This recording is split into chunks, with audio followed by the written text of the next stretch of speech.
Pilot को गद्दी पर बैठने से रोकने के लिए जादूगर ने रचा चक्रव्यूह।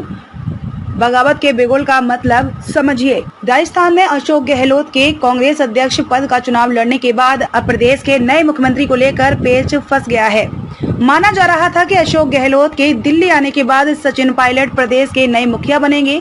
इस बीच कांग्रेस विधायकों की बगावत से पूरी कहानी ही बदल गई। गहलोत गुट के विधायक सचिन पायलट को सीएम पद के रूप में नहीं देखना चाहते। बस इसी बात की नाराजगी ने उन्हें इस्तीफा देने पर मजबूर कर दिया।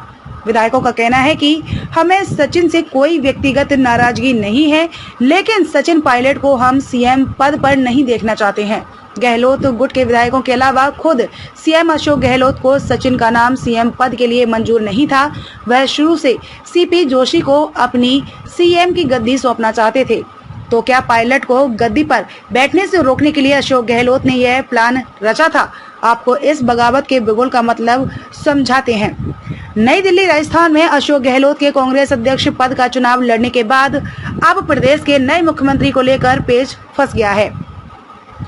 माना जा रहा था कि अशोक गहलोत के दिल्ली आने के बाद सचिन पायलट प्रदेश के नए मुखिया बनेंगे। इस बीच कांग्रेस विधायकों की बगावत से पूरी कहानी ही बदल गई है। गहलोत गुट के विधायक सचिन पायलट को सीएम पद के रूप में नहीं देखना चाहते हैं। बस इसी बात की नाराजगी ने उन्हें इस्तीफा देने पर मजबूर कर दिया है।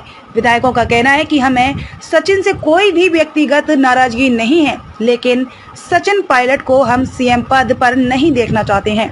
गहलोत गुट के विधायकों के अलावा खुद सीएम अशोक गहलोत को सचिन का नाम सीएम पद के लिए मंजूर नहीं था।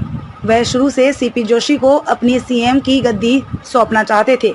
तो क्या पायलट को गद्दी पर बैठने से रोकने के लिए अशोक गहलोत ने यह प्लान रचा था? आपको इस बगावत के बिगुल का मतलब समझाते हैं।